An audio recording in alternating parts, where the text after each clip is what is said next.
Sepertinya karena kita akan banyak berdiskusi ya, Iya. supaya mungkin audiens di sini tidak terlalu tegang mungkin ya, Iya. mungkin boleh disapa dulu. Sapa heula. Sapa heula. Sampurasun. Kurang kumaha budak ngora teh. Sampurasun. Tah gitu. Kang badannya apa? Assalamualaikum. Waalaikumsalam. Oke. Tos-tosnya Pak. Atosnya, oke. Oke, baik. Bapak Ibu hadirin yang berbahagia dan juga teman-teman sekalian, tentunya pada kesempatan yang luar biasa ini kita sudah kedatangan dua narasumber yang luar biasa, dan pada kesempatan yang tentunya berbahagia ini karena kita akan sama-sama membahas ataupun berdiskusi terkait dengan pelestarian warisan budaya dan juga nilai pendidikan karakter melalui teknologi digital. Boleh tepuk tangan yang meriah dulu? Oke, topik yang sangat menarik ya Kang ya. Oke, langsung saja mungkin Kang, karena kita juga waktunya terbatas ya. Nah Kang, kita tentu hari ini hidup di era kemajuan zaman, yang mana ini ditandai dengan berkembangnya kemajuan teknologi digital. Dan tentunya adanya kemajuan teknologi digital ini kerap kali menghadirkan dua sisi.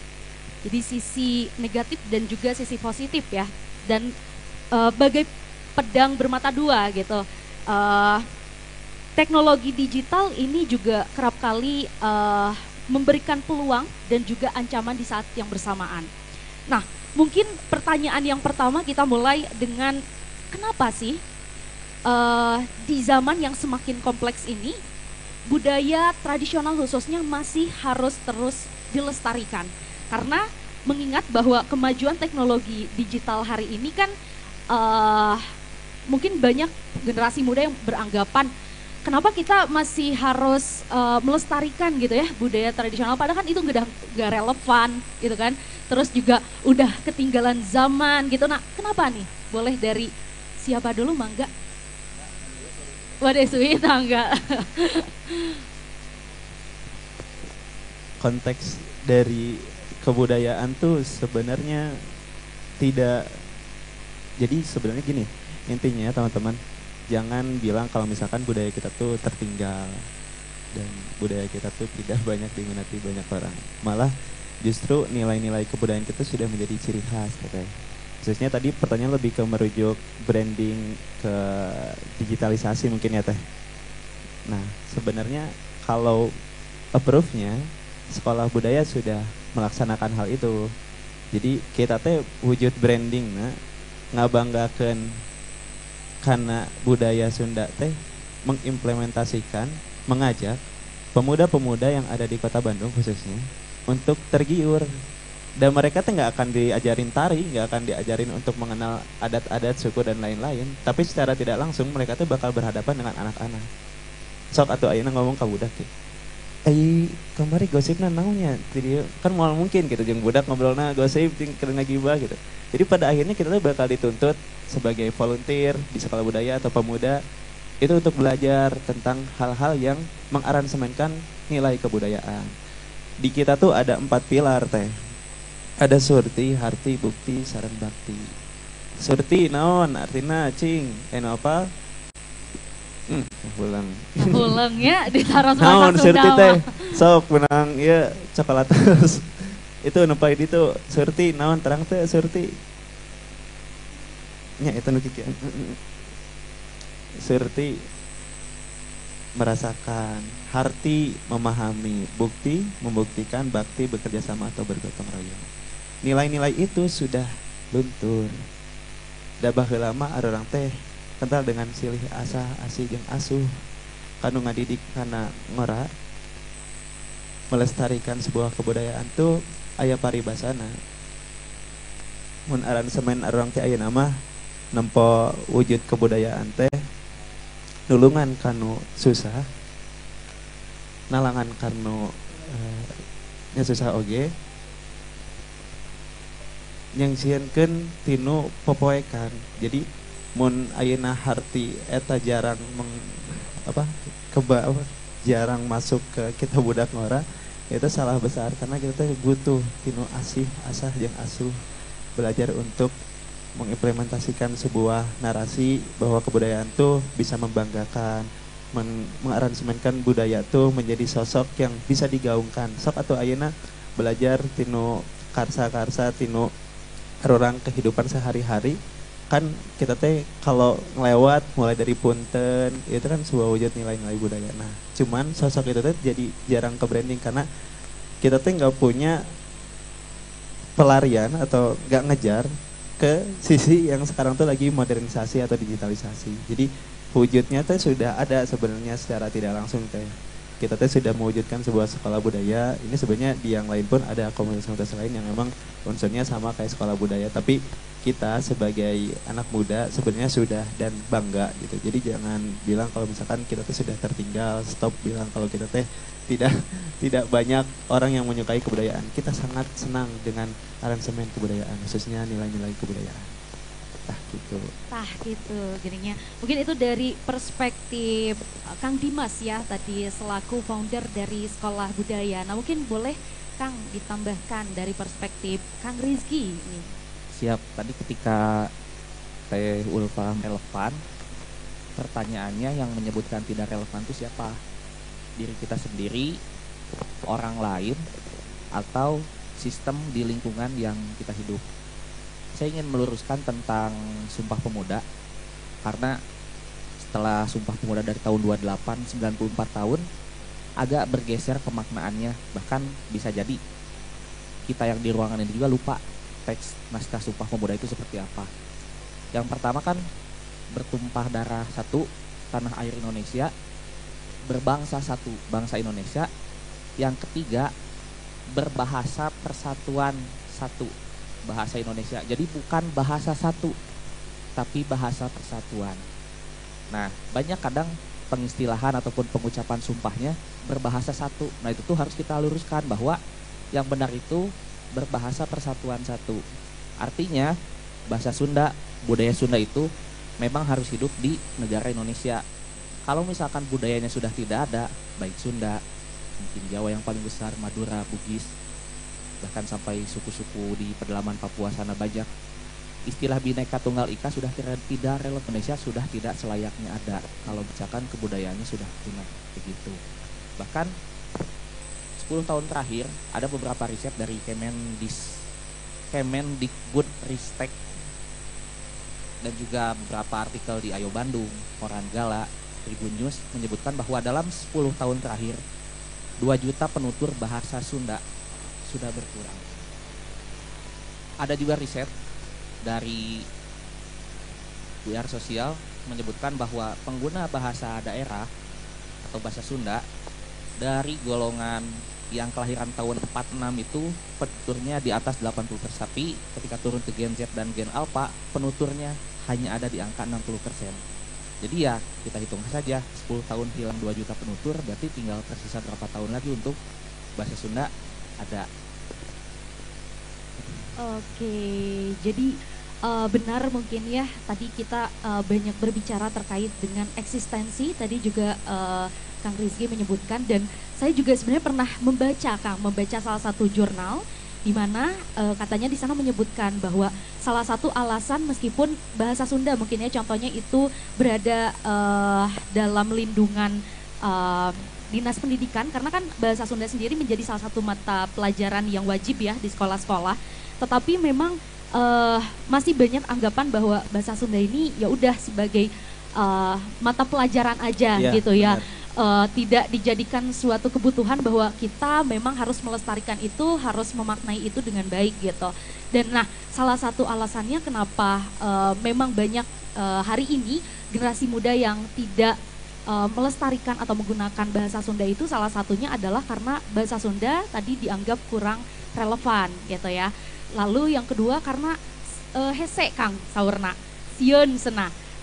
Sieun jadi kasar. Sieun janten kasar leres tah gitu. Janten banyak sekali hari ini orang tua yang kemudian mereka pasti berbahasa Sunda tetapi tidak mengajarkan itu kepada anak-anaknya gitu. Jadi itu luar biasa ya bagi teman-teman yang mungkin hadir di ruangan ini perlu dimaknai bahwa tadi yang sudah Kang Dimas dan Kang Rizky sampaikan, kenapa sih kita nih hidup di zaman di mana perkembangan teknologi sangat begitu masif ya Kang ya.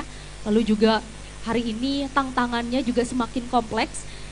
Meskipun memang bahasa budaya tradisional itu adalah warisan yang sudah diturunkan turun-temurun jauh-jauh hari sebelum kita ada, masih harus ya Kang? Ya, ini sebenarnya mau respon dulu feedback ke Kang Rizky. Jadi barudak, ya kan sebenarnya bahasa teh aya tilu undak usukna.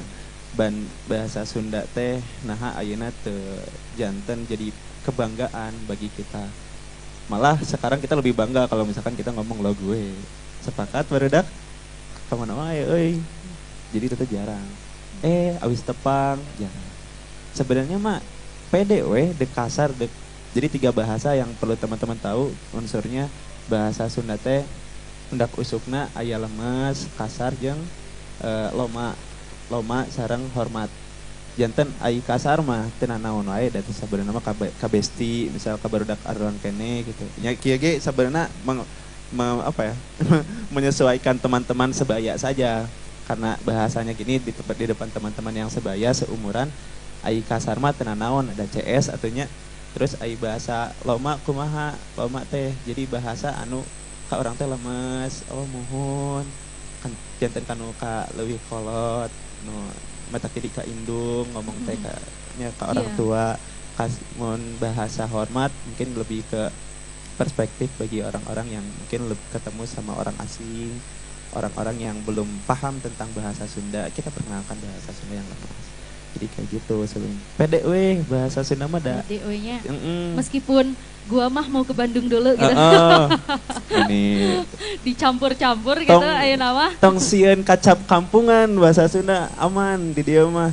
Janten bahasa Sunda jadi bahasa yang keren sebenarnya aja. Karena kita pun kalau udah tahu bahasa Sunda yang asli dan bahasa Sunda yang ngerasa kita balance nih. Kalau ngomong sama teman-teman tapi campur bahasa Indonesia, Inggris, Sunda, lebih keren gitu. Jadi teman-teman juga gak akan rugi lah gitu belajar bahasa Sunda. Oke, luar biasa. Kang, tapi kan kita ini sedang berbicara terkait dengan kemajuan teknologi digital. Ya. Tentunya kan ini seperti yang sudah saya mention bahwa hari ini luar biasa tantangan bagi budaya tradisional khususnya ya. Mungkin salah satu unsur budaya kan salah satunya adalah bahasa ya. Nah, perkembangan teknologi digital ini telah mengubah banyak aspek. Dan salah satunya adalah budaya yang di dalamnya memuat bahasa, adat istiadat dan lain sebagainya. Nah, salah satu budaya yang mungkin banyak terpengaruh itu adalah budaya Sunda. Ya. Dan apa sih sebenarnya yang bisa kita lakukan sebagai bagian dari masyarakat Sunda khususnya untuk menjaga identitas budaya di era modernisasi ini? Siap. Terkait digital. Sebelum siap digital tuh kita harus siap bahan bakunya dulu gitu, bekalnya dulu. Nah jadi saya sebelum fase digital bakal balik dulu ke fase tradisional baru nanti ngebahas tentang digital. Nyambungin tentang Kang Dimas tadi bahwa kita memang jangan malu menggunakan bahasa Sunda karena pada dasarnya bahasa Sunda itu tidak ada undak usuk bahasa. Orang Sunda itu egaliter, ke orang tua standar, ke anak muda standar. Raja bahasanya standar. Bener. Cuman karena kita pernah diduduki kerajaan Mataram Islam dan juga kolonialisme Belanda yang menetapkan bahwa ada strata sosial, barulah tercipta undak usuk bahasa. Kemudian terkait penggunaan bahasa Sunda yang tadi Teh Ulfa bilang tidak diturunkan kepada anak-anaknya, itu pernah dikritik oleh salah satu sastrawan Sunda, Aib Rosidi. Dia sudah meninggal tahun 2020. Pak Aib memberikan kritik bahwa mengapa bahasa dan budaya Sunda hilang itu karena adanya stigma bahasa Sunda itu menjadi bahasa kelas ketiga. Yang pertama itu bahasa Inggris sebagai bahasa internasional, kemudian bahasa Indonesia yang beberapa kali disebut bahasa satu, dan ketiga baru bahasa Sunda. Aspeknya kenapa bisa disebut bahasa kelas ketiga? Karena orang tua tuh menjadi ketakutan mengajarkan bahasa Sunda kepada anaknya. Padahal tidak apa-apa kita mengajarkan kasar sekalipun, karena yang namanya bahasa itu dinamis, akan selalu bergerak antara kasar dan lemes dan lain sebagainya. Daripada tidak dipakai, justru yang jadi masalah itu masalah di penerimaan kita sebagai orang yang lebih dewasa. Kita ikhlas gak kalau misalkan anak di bawah kita berbicara kasar kepada kita? Nah itu tinggal terbuka aja, kita harus ikhlas. Demi apa? Demi bahasa Sunda tetap ada penuturnya. Kemudian pernah ada juga menjadi pro kontra ketika bahasa Aing digunakan oleh beberapa orang di wilayah Bodetabek atau misalkan Jakarta pada khususnya. Ketika orang-orang ngomong Aing maneh, orang-orang Sunda reaktif, marah, tidak sopan menggunakan kata Aing dicampurkan dengan bahasa Indonesia. Padahal dari perspektif bahasa Sunda di sana sudah menang, bisa mengambil hati orang-orang yang heterogen di Jakarta menggunakan kata Aing mengganti kata lu. Justru itu harus bangga sebagai orang Sunda. Istilah-istilah Tionghoa lu bisa berganti oleh Aing dan maneh.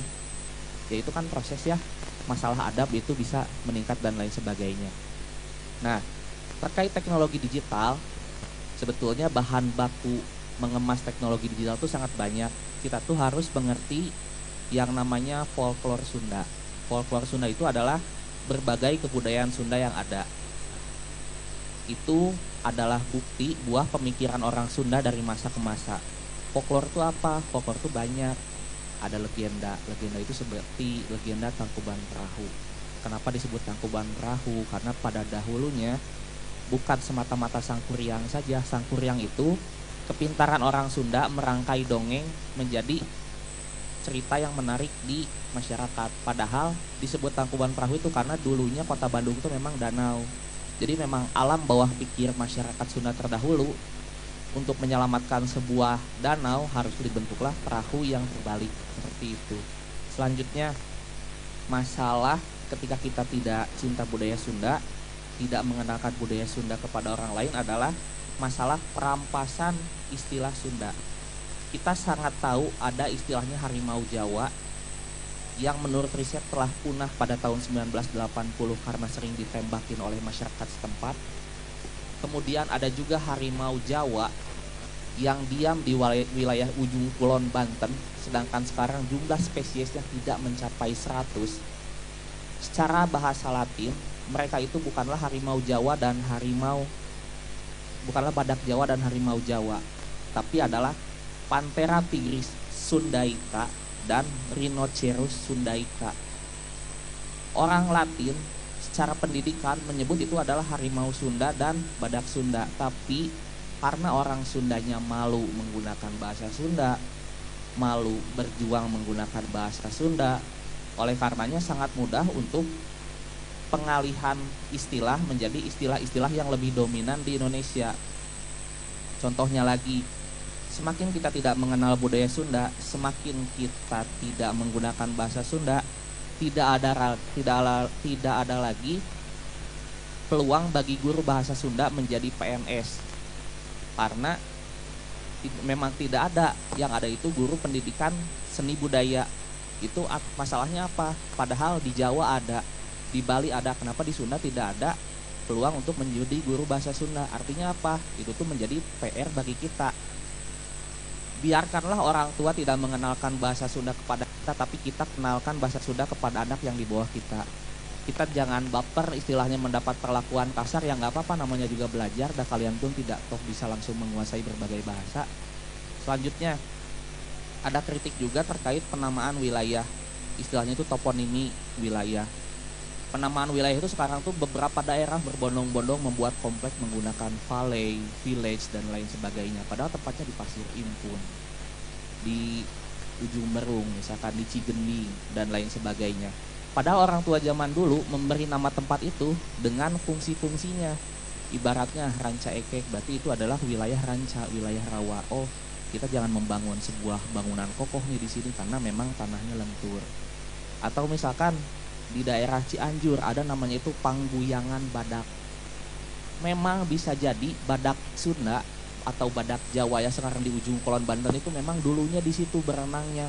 Tapi karena makin banyaknya punya bekal dulu, karena teknologi digital itu memang salah satu senjata yang bisa kita tularkan kepada generasi mendatang.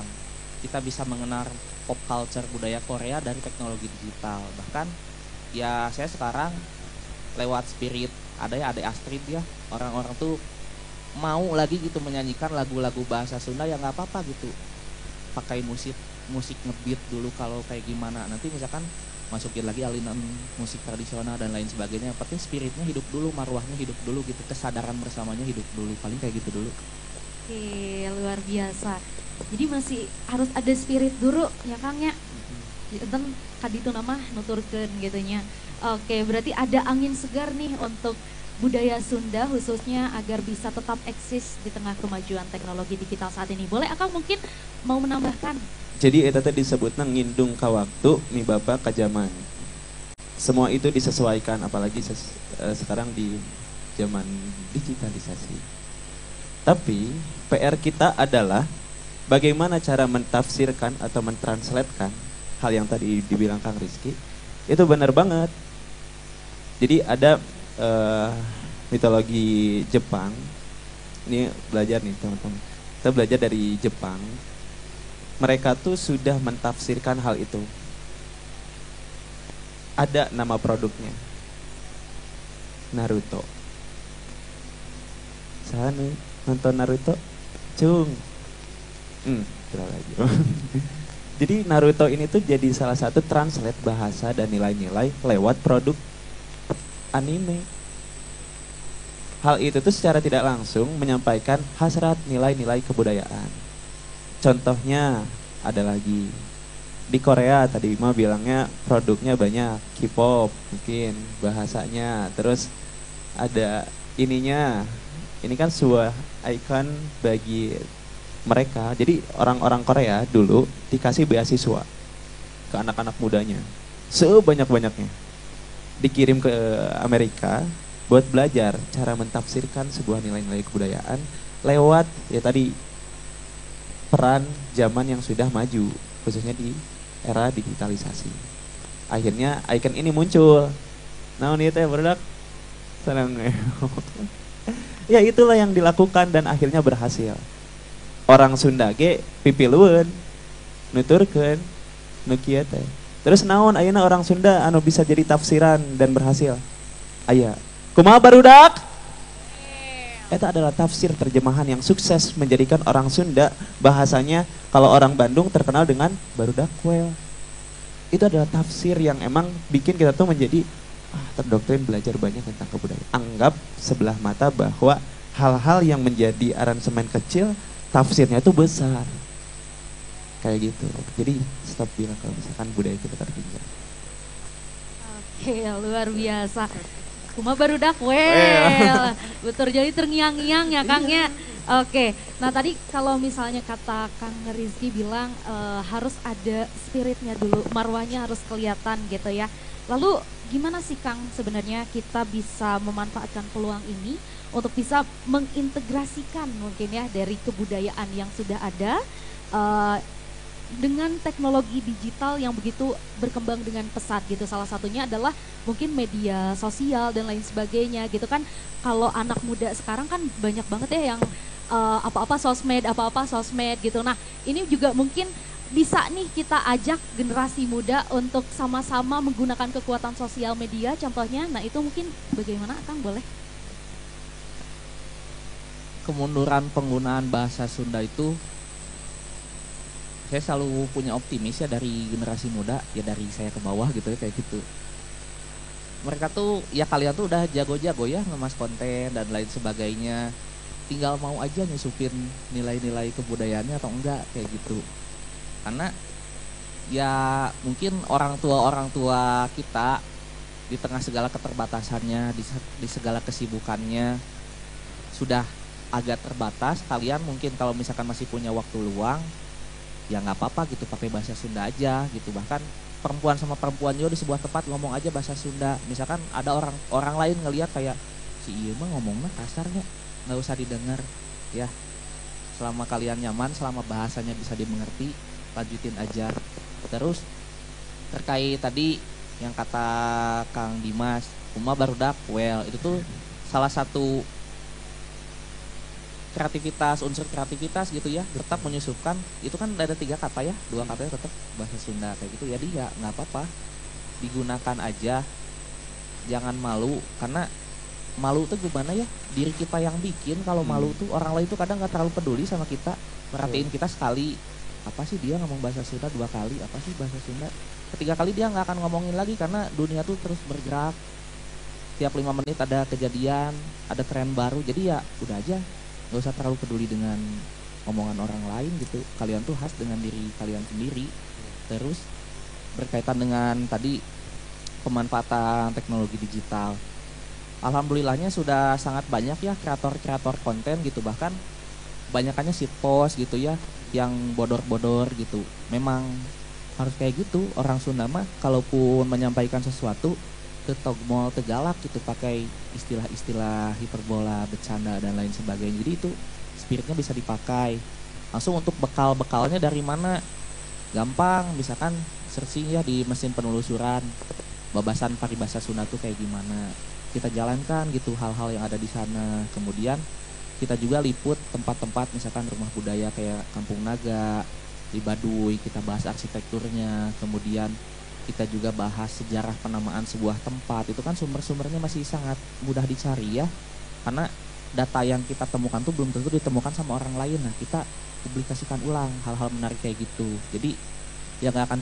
kehabisan banyak ide sih, soalnya ya kalau misalkan ngomongin budaya Sunda sama turunan-turunannya, saya yakin 500 mah ada, sangat banyak. Bahkan dari nama tempat aja pasti lebih dari 1000 di Provinsi Jawa Barat sampai Banten. Kemudian kosakata bahasa Sunda mencapai 350.000 kata. Bahkan sekarang tuh ada sedang penggarapan kamus utama bahasa Sunda, itu tebalnya konon bisa sampai 1 juta kata, sama bahasa-bahasa daerah di lingkungan masing-masing yang beda. Misalkan di Garut mah kayak gini, di Bandung kayak gini. Kemudian ngebahas tentang musiknya, lagu-lagu Sunda sangat banyak ya, baik dari tembang ataupun kawi, kaulinan barudak dan lain sebagainya banyak. Terus spirit lanjutannya apa? Kita bisa ikutan ataupun mau gagas sebuah komunitas budaya kayak yang Kang Dimas bikin dengan sekolah budayanya, dengan Teh Ulfah bikin juga dengan Alinea Sundanya. Kalau misalkan kita belum bisa bikin, kita ikut aja dulu, join, buat semakin besar. Kemudian kalau misalkan diizinkan oleh komunitas-komunitas sebelumnya untuk bikin lagi agar apa? Agar budaya itu semakin menyemut di semua titik, tidak hanya jadi terpusat di satu tempat aja. Semakin banyak, semakin menyemut, akan menjadi hidup lagi budayanya kayak gitu. Boleh mungkin Kang Dimas kayaknya udah nggak sabar mau nambahin ya. Selalu nyertikan harti karena bukti sarang bakti. Janten eta adalah spirit yang saya perjuangkan teman-teman. Pun di SBA, karena ya itu tadi Kang, kita tuh tujuan besarnya adalah membridging sebuah pemuda di kota Bandung untuk menjadi pemimpin yang baru, agar menciptakan sebuah wadah yang isi dan wujudnya adalah tentang nilai-nilai kebudayaan. Hal itu sudah dilakukan dan dijalankan. Harapannya orang-orang yang ada di sini jadi powernya, bentuknya, dan indikasi membuat wadahnya. Gak gampang, gak susah, tapi kalau mau mah bisa. Jadi orang-orang sekarang yang usianya ngerasa Gen Z, ngerasa. Saya juga Gen Z nih. Gen Z, milenial.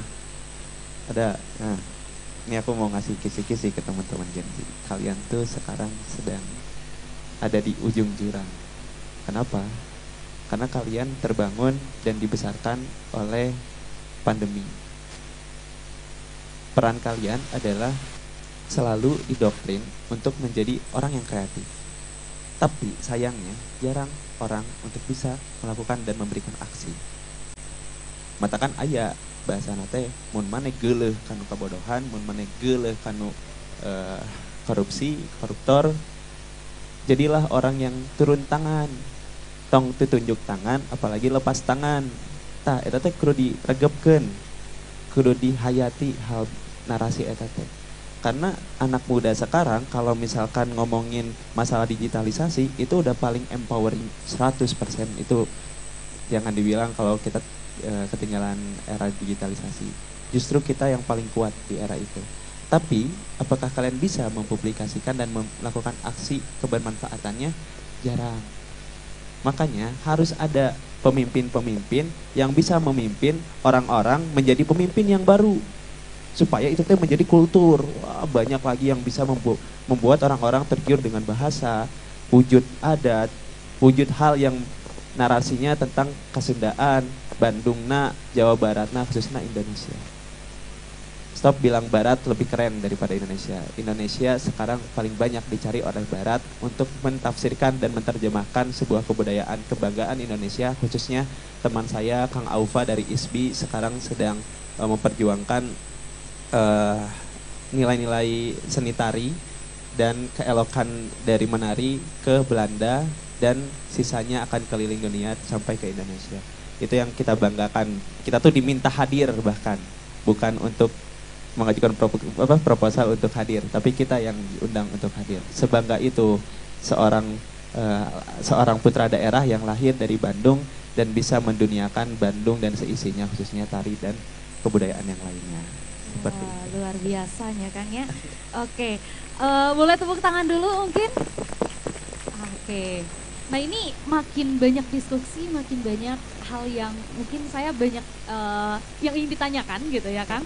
Khususnya tadi mungkin Kang Rizky bilang bahwa sastra Sunda ini luar biasa, punya bahan baku yang banyak gitu ya. Tadi juga disebutkan salah satunya folklore gitu kan ya.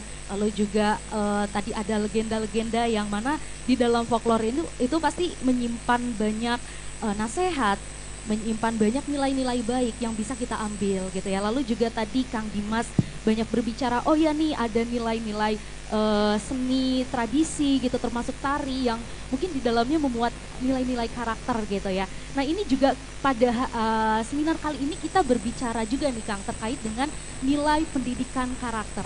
Nah ini kan kalau misalnya kita berbicara terkait dengan nilai pendidikan karakter itu kerap kali beririsan dengan yang namanya budaya atau kearifan lokal, di mana kearifan lokal tersebut bisa dijadikan sebuah fondasi untuk bisa membentuk nilai karakter generasi muda khususnya. Nah menurut akang-akang sekalian nih hari ini bagaimana kondisinya? Apakah mungkin di sekolah-sekolah ataupun di rumah-rumah, di keluarga, apakah masih hidup gitu terkait dengan pengintegrasian atau elaborasi antara nilai pendidikan karakter dan juga kearifan lokal? Baik. Kalau misalkan ditanya masih hidup atau tidak, sepertinya perlu riset lanjutan ya. Tapi itu bisa dijawab oleh diri kita masing-masing gitu. Apa yang kita rasakan di rumah ataupun tidak. Hanya kalau saya memang sedari kecil memang diajarkan terkait kebudayaan juga, rengkuh tata bahasa itu seperti gimana, kemudian cara meminta itu seperti gimana etikanya. Bahkan kalaupun mau kayaknya kita harus belajar ke beberapa kampung-kampung adat yang ada di Jawa Barat. Mungkin yang paling dekat ada di Cimahi ya, Kampung Cirende itu. Lalu selanjutnya terkait pendidikan karakter, sebetulnya metode pedagogi guru tuh memang teori-teorinya dari luar negeri ya, kayak Piaget, kemudian dari Indonesia paling Kos Cokro sama Ki Hajar Dewantara yang jadi role model. Tapi ya dalam penerapannya kembali lagi kepada kreativitas kita, misalkan sebagai pendidik ataupun sebagai orang tua ingin menggunakan mazhab-mazhab mana gitu selama masih baik. Namun hal yang paling simpel tuh kita bisa belajar dari babasan dan paribasa Sunda. Itu sangat banyak dicari aturannya, teksnya dan lain sebagainya. Misalkan ulah adean kukuda berem. Jadi jangan menyombongkan sesuatu yang bukan miliknya sendiri. Kemudian tadi Kang Dimas bilang ngindung ka waktu mibapa ka zaman. Jadi kita tuh tetap tidak boleh tertinggal oleh zaman, malah kita tuh harus bisa mengakali dan menyetir gitu ya zaman agar kita tuh tidak terbawa arus. Kemudian cul dog dog tinggal igal, misalkan ulah cul dog dog tinggal igal. Jadi kita tuh melupakan di mana tempat kita berpijak ataupun meninggalkan sesuatu menjadi keburukan bagi orang lain. Itu sangat bisa diterapkan karena tadi kan saya bilang folklore Sunda ya. Folklore itu kalau misalkan di istilah simpelkan tuh produk budaya. Jadi folklore itu produk budaya. Ada adat istiadat, ada bahasa, ada toponimi, ada kuliner, ada tata gerak, ada arsitektur, kemudian ada juga legenda, ada dongeng, ada mata pencaharian misalkan orang Sunda kayak gimana dan lain sebagainya. Nah, untuk mempelajari budaya-budaya Sunda kita tuh bisa mendalami istilah-istilahnya folklore-folklore Sunda. Tapi yang paling simpel, yang paling sangat masih relevan itu adalah mempelajari babasan dan paribasa Sunda. Karena selama saya melihat istilah-istilah di babasan dan paribasa Sunda, memang itu tuh menerapkan nilai-nilai kesundaan secara mutlak. Bahkan kalaupun istilahnya jelek ya seperti adean kukuda berem, kita tinggal tambahan saja depannya ulah siga, tinggal digituin aja penggunaannya. Jadi ambil nilai-nilai baiknya dari babasan dan paribasa Sunda itu untuk bersikap kayak gitu. Oke, ini juga luar biasa bisa menjadi rujukan mungkin ya di kemudian hari bahwa nanti di sekolah-sekolah mungkin akan ada mata pelajaran mungkin yang khusus mungkin mengupas tuntas terkait dengan itu tadi yang disampaikan oleh Kang Rizky. Nah, ini juga berkaitan dengan pertanyaan khusus yang ingin saya tanyakan nih kepada Kang Dimas ya sebagai founder Sekolah Budaya nih, Kang Dimas. Tadi mungkin juga Kang Rizky mention sedikit terkait dengan Ki Hajar Dewantara ya. Nah, Ki Hajar Dewantara sendiri sebagai pendiri Taman Siswa, saya pernah baca bahwa salah satu penekanan terkait dengan Taman Siswa ini adalah pendidikan karakter. Dan landasan dari pendidikan Taman Siswa ini salah satunya selalu menekankan budaya tradisional, bahkan sejatinya pendidikan dan budaya ini menjadi dua hal yang kerap berkaitan dan tidak bisa dipisahkan ya. Nah, sebagai founder dari Sekolah Budaya ini, bagaimana aksi yang telah dilakukan mungkin ya oleh Sekolah Budaya? Ada nggak inisiasi kreatif yang dilakukan Kang Dimas berserta tim dalam membina karakter generasi muda dan tentunya dengan mengintegrasikan nilai-nilai budaya tradisi? Ya, kumaha barudak? Tarunduh ketempo dah. Aksi dari SBA itu banyak. Lebihnya dan salah satunya itu ada bentuk kenyaah kita pada lembun. Programnya nyaah ka lembun. Terus ada ngabasa. Terus ada jelajah budaya sareng mangga nu ngarasa janten beta abah ambu hadeg. Ini kita juga mengimplementasikan sebuah aksi. Ini Duta Abah Ambu, ada Kang Denny, ada Teh Danila, Teh saha namanya? Oh, Teh Nasuy. Teh Nasuy, Teh Firly sareng Kang Faiz. Hatur nuhun. Mereka adalah sosok ikon yang kita bentuk untuk memperjuangkan akselerasi sebagai putra daerah dan putri daerah untuk memperjuangkan aransemen budaya, khususnya dalam nilai-nilai budaya. Kemarin mereka ikut kegiatan-kegiatan yang mungkin terlibat tentang kebudayaan. Salah satunya program yang sudah diikuti, ada program apa Nasuy? Nampa? Bumi Lamba, salah satunya itu. Nah, terus program-programnya Akal Lembur contohnya, karena kita selalu mendiktek sebuah anak-anak sahabat yatim duafa, sahabat pelosok. Jadi kita menjejaring sahabat-sahabat yang ada di sana untuk menjaga netralisir tentang kebudayaan, karena mereka tuh masih kental sekali, yang khususnya di desa-desa. Kemarin kita banyak bermain di desa Pangalengan, Lembang, Cianjur, Ciwidey, terus daerah-daerah sekeliling yang mungkin kita jangkau, dan harapannya itu sudah menjadi batu loncatan yang sukses dilewatkan oleh kita. Hal apa yang sudah diberikan?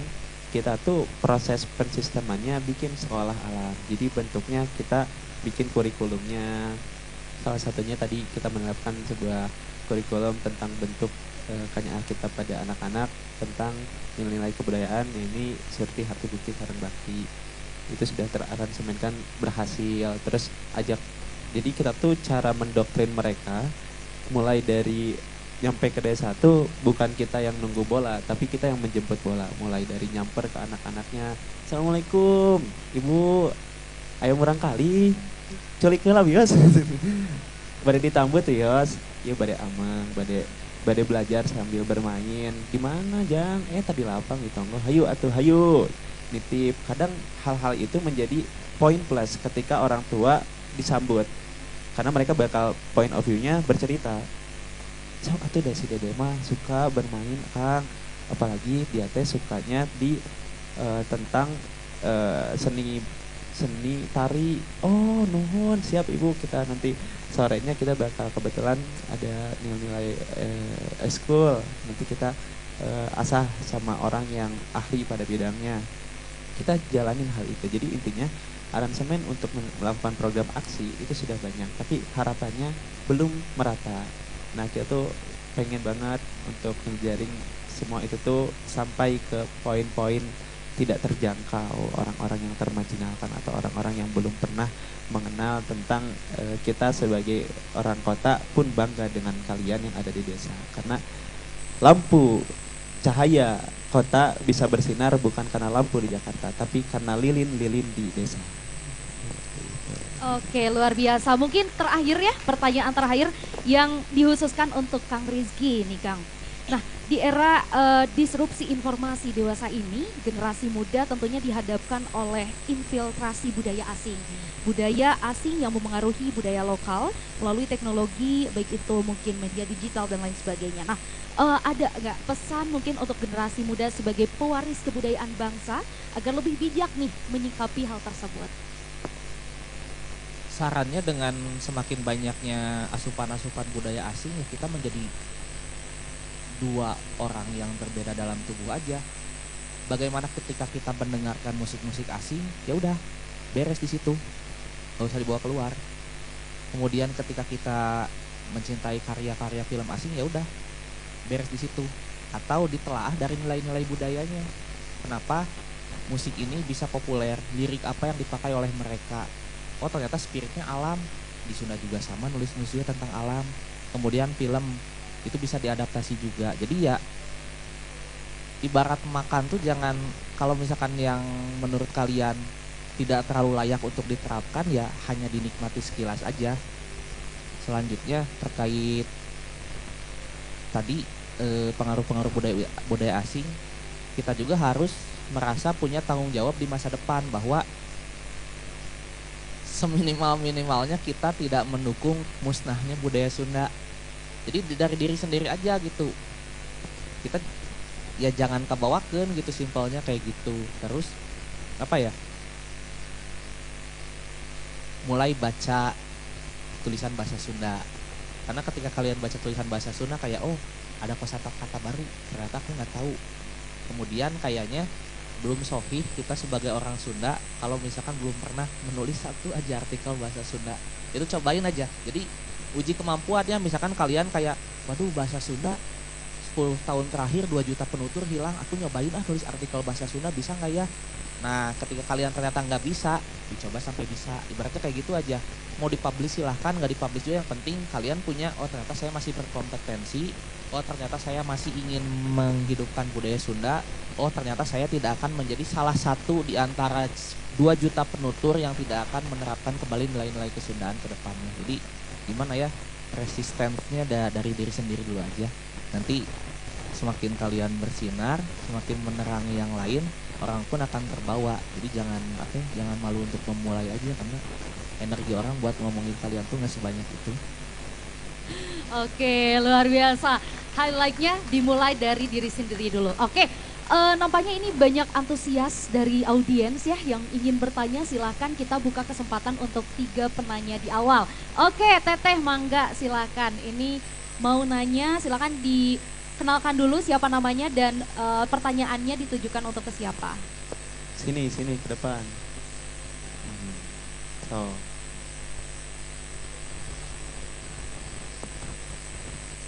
Ketempo ini orang ranca ekeknya. Makanya, ya.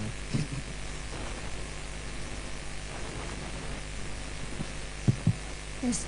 Assalamualaikum warahmatullahi wabarakatuh. Waalaikumsalam. Sebelumnya izin memperkenalkan diri. Perkenalkan, nama saya Isti Andini. Saya berasal dari Universitas Pasundan.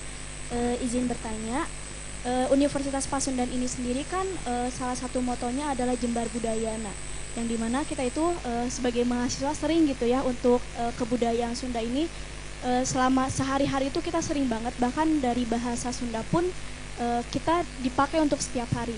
Nah, untuk di Unpas ini sendiri kan banyak anak yang merantau. Nah, terkadang gitu dari orang Sundanya ini sendiri tuh mengajarkan bahasa yang kurang baik kepada orang yang merantau gitu. Jangankan orang Sundanya gitu. Orang lain misalkan dari orang Jawa pun kadang mengajarkan hal yang serupa kepada masyarakat Sunda gitu. Walaupun tadi dipaparkan bahwa itu adalah suatu proses, tapi bagaimana jika proses itu justru berdampak negatif kepada masyarakat Sunda itu sendiri. Bisa saja itu menjadi bentuk stereotip oleh masyarakat luar. Nanti masyarakat luar beranggapannya bahwa masyarakat Sunda mah ngomongnya kayak gitu, ngomongnya jelek, ngomongnya kasar. Ya itu tuh nantinya bisa saja berimbas kepada hal-hal yang memang budaya-budaya yang baiknya gitu. Mungkin pertanyaan saya adalah bagaimana jika hal itu terjadi dan bagaimana tanggapan dari Kang Rizky selaku tanggapan Kang Rizky dan juga Kang Dimas. Mungkin itu saja yang dapat saya sampaikan, kurang lebihnya mohon maaf, terima kasih. Oke, salam Sulna. Ya, boleh dari Kang Rizky, mangga. Langsung saja mungkin ya. Siap. Nah, Unpas ya harus reus ya kalau bahasa Sunda mah ya kuliah di Unpas tuh, karena paguyuban Pasundan tuh jadi salah satu representasi paguyuban tertua terkait budaya Sunda. Betul. Dari tahun 1913, artinya sudah 111 tahun usianya udah 1 abad paguyuban Pasundan tuh. Dari bikin sekolah, bikin diskusi, produk penerbitan, majalah, meskipun dia majalahnya nggak lanjut ya, produk penerbitannya juga sekarang bikin universitas. Dosen-dosennya aja pun pasti dibekal dengan nilai-nilai kesundaan. Jadi ya itu harus bangga dulu ya sebagai diri pribadi masuk Universitas Pasundan. Nah, terkait orang-orang Sundanya mengajarkan bahasa-bahasa Sunda yang tidak baik, ibaratnya gimana ya, kita tuh tidak punya wewenang untuk habis-habisan mengatur moral seseorang. Nah, karena biasanya kalau misalkan yang mengajarkan tuh levelnya lebih tinggi, atau ibaratnya instruksinya dari pemerintah daerah terkait penggunaan kosakata atau misalkan penerapan kayak ada Kamis Nyunda dan lain sebagainya, itu akan menjadi lebih baik karena level pengajarnya dan juga kewajibannya diatur oleh perda ataupun undang-undang. Nah, ya paling simpelnya gimana ya, ketika tadi Teh Esti ya, Teh Isti samperin aja orangnya, kamu tadi bercandain tahu sama dia tuh yang asli mah gini nggak apa-apa. Bahkan siapa tahu ya dari hal-hal kasar atau dari hal-hal kotor tersebut si orang itu teh malah jadi penasaran lagi, cik ada lagi nggak bahasa kasarnya, kan nggak apa-apa ya. Siapa tahu hidayah mah datangnya dari mana saja, dari hal buruk sekalipun ya. Kalau misalkan endingnya jadi baik ya menurut saya nggak apa-apa gitu. Cuman ya spiritnya, kalau misalkan kita ada di tempat, kalau misalkan ternyata sampai dibikin publikasi status media sosial, ya kita ingatkan aja, itu take down dulu dong, ternyata salah yang kamu pakai itu, kamu dibercandain kayak gitu. Nggak apa-apa gitu. Jadi ya kitanya aja harus ngingetin.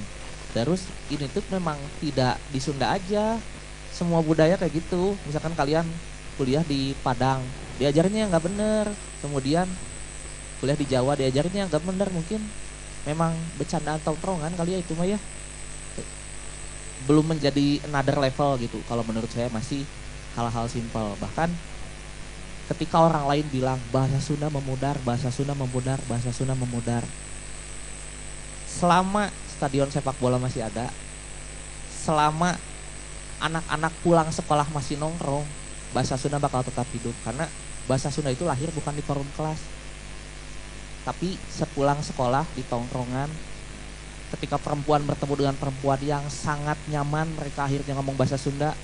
Semakin dekat dengan seseorang bakal ngomong bahasa Sunda.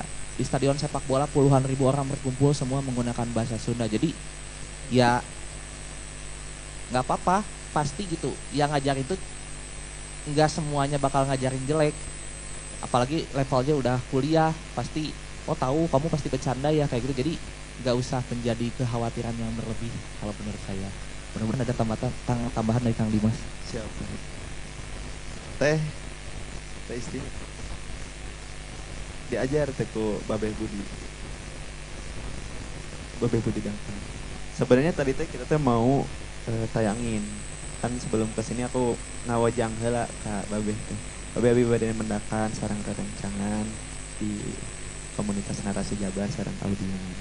Sok atuh ngapangkeun sareng bilih bade nitipkeun pesan dan harapan. Udah tuh. Jadi bikin cuman akunya ngedadak jadi nggak bisa ditayangin. Jadi intinya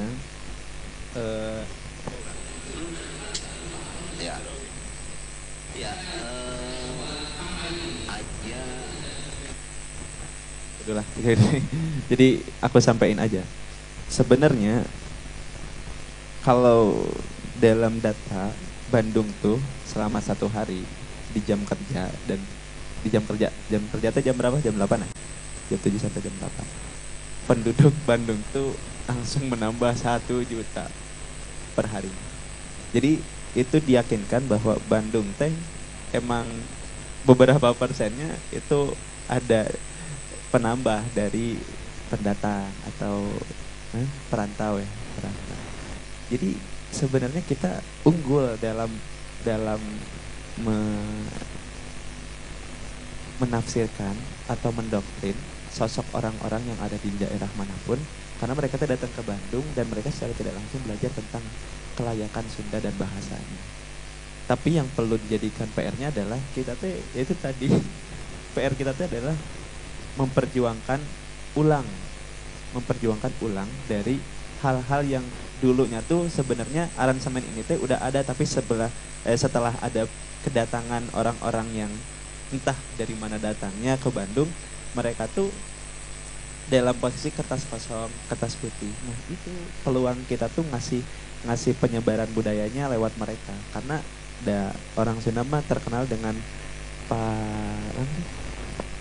sumber itu mentransfer dia lisan ke lisan lah gitu. Orang Bandung mah hebatnya dari sana. Jadi cara mempromosikan kita tuh dari lisan ke lisan. Karena naon banyol orang Sunda mah kudu ngajailan pasti kanu kutipan bahasa nate kasar. Cok kamu nyebut ieu kasih Mang eta meuli mah ngomongna Mang bade meser, kemudian Mang bade meser ieu. Jadi ganti penting ngomongnya kasih Mang itu. Mang Abi belegug. Kan pada akhirnya itu banyolnya orang Sunda teh punten. Tapi hal itu yang tadi kata Kang Rizky bilang, secara tidak langsung mereka teh senang gitu, secara diheureuyan teh gitu. Tapi sisanya hidayah mah selalu ada gitu. Pasti mereka pun senang dengan obrolan-obrolan kecil tentang bahasa khususnya Sunda. Tapi doktrinnya perlu diperkuat, karena PR kita adalah selalu tidak membatasi tapi mengulang. Jangan pernah capek. Atur nuhun. Oke. Teh Isti-nya tadi Teh teh Isti. terjawab teh atau oke, masih ada pertanyaan lagi? Boleh? Kita kasih berapa kuota teh? Seberat teh. 1 aja. Oke, siapa? Oke, boleh turun dulu ya, dihitung ya. 1, 2, 3. Oke, yang tercepat mungkin silahkan Teteh. Baru cerita itu turun ke dia. Gak apa Sak, nanti satuin. Apa? Atur nuhun Akang Teteh. Sebelumnya perkenalkan saya Danila dari Sekolah Budaya Adisari. Izin bertanya, dari tadi pemaparan Kang Rizky yang esensial dan Kang Dimas juga yang relevan sama kita, saya penasaran kalau misalnya kan kapasitas diri kita ke teman sebaya itu menurut saya terbatas karena usia kita tuh sudah terbentuk, jadi sulit untuk diberi doktrin atau kita ajak lagi untuk mengenal lebih dalam ke kebudayaan. Nah, menurut saya yang lebih pasti itu ketika kita menjadi, nanti mungkin akang-akang di sini menjadi seorang bapak, teteh-teteh di sini menjadi seorang ibu, dan pastinya kita akan menjadi seorang orang tua yang akan bisa memberikan banyak doktrin budaya kepada anak di usia mereka yang masih bisa banyak menampung. Saya ingin dapat satu pesan yang akan diingat oleh kita semua di sini jika nanti menjadi orang tua. Apa hal pertama yang akan dikenalkan terkait kebudayaan kepada anak-anak? Terima kasih. Apa yang harus dikenalkan? Rumah tuh menjadi sekolah pertama ya bagi anak-anak. Anak-anak tuh nggak tahu harus ngapain ke dunia. Mereka menjadi orang asing, menjadi turun dengan segala ketidaktahuannya, merekam dan lain sebagainya. Segala kejadian yang ada di rumah tuh bakal menjadi memori kolektif dia di masa depan. Itu masuknya teori kepribadian. Kemudian terkait apa yang harus dikenalkan, yang pasti bahasa tuh menjadi sarana komunikasi satu-satunya menurut saya, baik lisan maupun tulisan maupun isyarat, semua menyiratkan bahasa. Ada pesan yang disampaikan, ada hal yang bisa dimengerti oleh anak-anak kita selanjutnya. Tapi kendalanya, jika kita saat ini tiba-tiba ingin mengenalkan suatu bahasa ke anak-anak, misal saya, ternyata bahasa Sunda saya masih jelek, ya sudah, sebagai seorang ibu, ajarkan dulu bahasa Indonesia. Karena jangan sampai kita tuh mencampur-campur bahasa. Logika anak tidak akan terbentuk. Misalkan kita campurin kadang Indonesia, Sunda, Inggris, itu tuh gak akan baik. Bahkan daripada mengajarkan bahasa Inggris per kata saja, lebih baik full semua Indonesia. Nanti di atas 5 tahun baru ajarkan bahasa-bahasa lain. Tapi mumpung masih ada waktu, cobalah pelajari bahasa-bahasa Sunda. Karena bahasa Indonesia mah tanpa diajarkan juga pasti bisa. Ketika anak kalian tiba-tiba masuk sekolah, guru pasti bakal menggunakan bahasa Indonesia. Karena memang udah ada aturannya. Ketika anak kalian tiba-tiba bertemu dengan orang budaya lain, pasti bakal bisa bahasa Indonesia. Nah, yang jadi krusial tuh memang mengajarkan bahasa-bahasa Sunda. Jadi simpelnya apa yang harus dikenalkan ke anak, ya bahasa. Karena tanpa bahasa dia tidak akan tahu budaya. Tanpa bahasa ya dia tidak akan bisa bicara. Tanpa bahasa dia tidak akan bisa menyampaikan apa yang dia rasa. Bahkan tanpa bahasa, tanpa kita mempelajari budaya, ini ambil satu contoh aja ya. Selalu ada yang bilang orang Sunda tuh pemalas. Itu tuh mitos. Kalian mau tampar orangnya gak apa-apa, tampar orangnya, soalnya gak ada buktinya. Nyebut orang Sunda pemalas tuh hanya akal-akalan kolonialisme untuk membiayai masyarakat Sunda dibayar murah, agar tanam paksa dibikinin jalan anyar Panarukan. Literaturnya dari mana? Literaturnya dari tulisan orang-orang Belanda. Orang-orang Belanda risetnya dari mana? Ngewawancara orang Sunda, penggunaan bahasa Sunda. Bahkan untuk mempelajari budaya-budaya bahasa Sunda lampau, kita tuh memang harus menguasai level-level tertinggi dari bahasa Sunda, istilahnya bahasa Sunda kuno. Jadi ya simpelnya, dosa saya saat ini, saya tidak mengajarkan bahasa Sunda secara aktif di rumah. Karena saya menyerahkan sepenuhnya kepada kemampuan istri saya yang mengajarkan bahasa Indonesia. Tapi itu tidak mengurangi level, karena bahasa hanya media komunikasi, sedangkan nilai-nilai kesundaan bisa dipatrikan dalam bentuk lainnya. Jadi ya tadi, siapa namanya lupa, mohon maaf. Danila, ajarin bahasa dulu ke anak mah, pasti yang bagus, yang sopan. Nanti tapi nilai-nilai budayanya harus masuk, misalkan nggak boleh gitu, itu tuh nggak sopan. Coba cara nganternya kayak gini. Jadi bahasa-bahasa gesturnya juga bisa ditambahin. Paling kayak gitu dulu lah.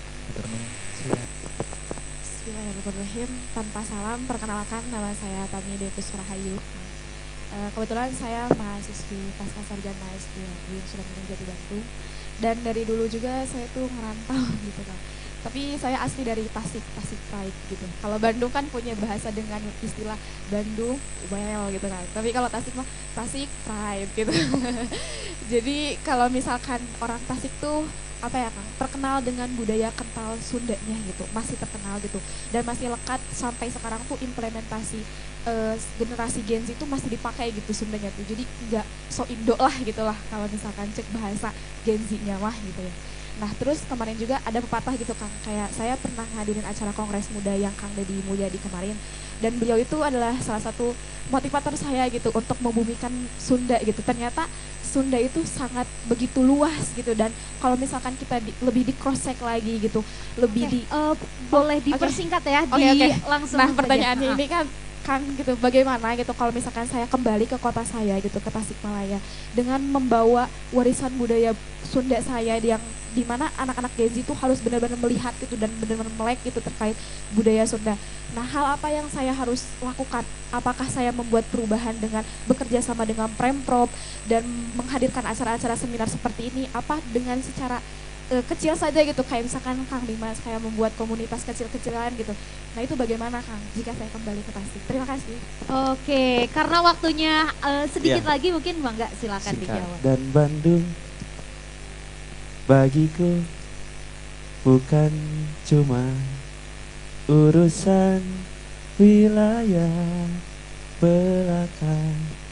Sunda itu bukan wilayah. Sunda itu bukan juga tentang teritorial. Bukan juga soal suku. Sunda itu soal kepercayaan. Sekarang kalian kalau mau memperjuangkan bahasa keadatan tentang Bandung dan seisinya terutamanya Sunda, cukup menjadi orang yang bisa memperjuangkan dan melakukan aksinya. Hal kecil bisa menjadi besar, tapi hal besar akan menjadi lebih besar dan mendoktrin semuanya untuk ikut terlibat. Jadi kalau bertanya apakah perlu membuat komunitas? Perlu. Apakah perlu membuat inisiasi? Perlu. Pikiran kamu adalah pikiran kamu, pikiran orang lain adalah pikiran orang lain. Secara pemikiran kita nggak bisa ngontrol pemikiran orang lain. Kita nggak akan tahu masa depan kita nggak akan tahu hari besok ada apa. Yang kita tahu adalah pikiran kita besok bisa terlakukan dan terrealisasi. Hatur nuhun. Oke, luar biasa Kang Dimas, mangga.